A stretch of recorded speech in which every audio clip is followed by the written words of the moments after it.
Brilliance Audio presents When You Can't Stop by James W. Hull, performed by Michelle Ferguson.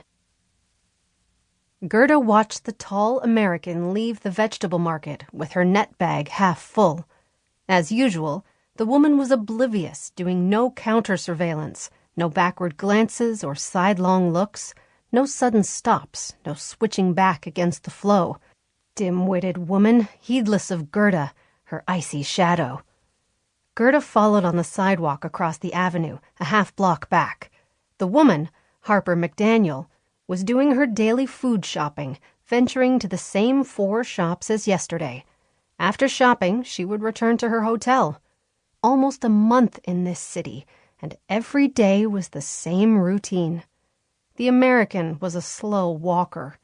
To keep pace with her, Gerda had to reduce her stride to an amble. She hated ambling. Gerda also detested Madrid. Late September, and it was still muggy and crowded with noisy children and tourists, and the food was foul.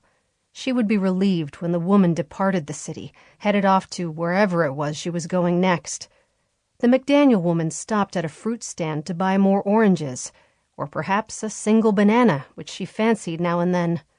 After grocery shopping, she would take her prizes back to the hotel and stay inside her room until 1 o'clock in the afternoon, when she strolled to the National Library and photocopied internet articles and pages from books, all of it about the olive oil business. Gerda hovered nearby as the McDaniel woman read and searched the stacks, watching her page through periodicals and books, choosing what to copy.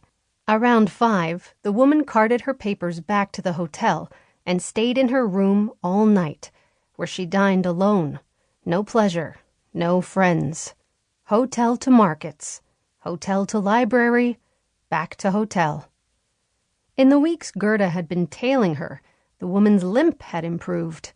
Back in Bilbao, the American dragged her left leg as though it were hollow and filled with lead shot. Today, it appeared almost normal. Gerda had been warned the American woman was a skilled combatant. She was instructed to proceed with care. She was told the woman was smart, strong, fast, dangerous. Gerda saw none of this. She saw a half-lame woman, too skinny, too tall, a gangly creature with a weak leg and long black hair that would be easy to grip and use to twist her head back and expose her naked throat. This was not a woman to fear, not a woman who required special precautions. While the American woman chose her fruit, Gerda dallied in a cramped pharmacy. She pretended to interest herself in a rack of pain pills for every part of the body, in every dosage and shape. Gerda had no pains. She was untroubled by discomfort of any kind.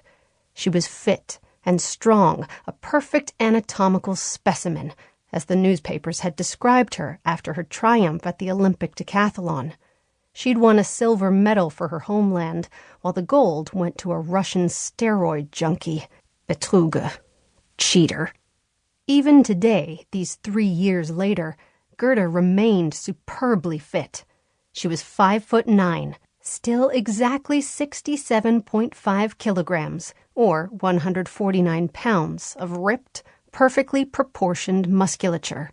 She could sprint, vault, and hurl the discus and javelin, high jump, long jump, shot put better than any female decathlete in the world. Her high jump record still stood at 6.5 feet. Her standing vertical jump was 37 inches, better than most American basketball stars. Gerda followed all the international track and field events, checked the times and distances of her former competitors and a few promising newcomers.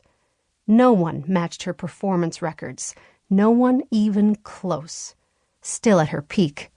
No pains, no injuries. She was Gerda the Invincible. Undefeated, except for that miserable drug-assisted Russian, Tatiana Zyablikova. Dead and buried now, poor thing. A gruesome end. Decapitated in a hit-and-run accident, which was no accident.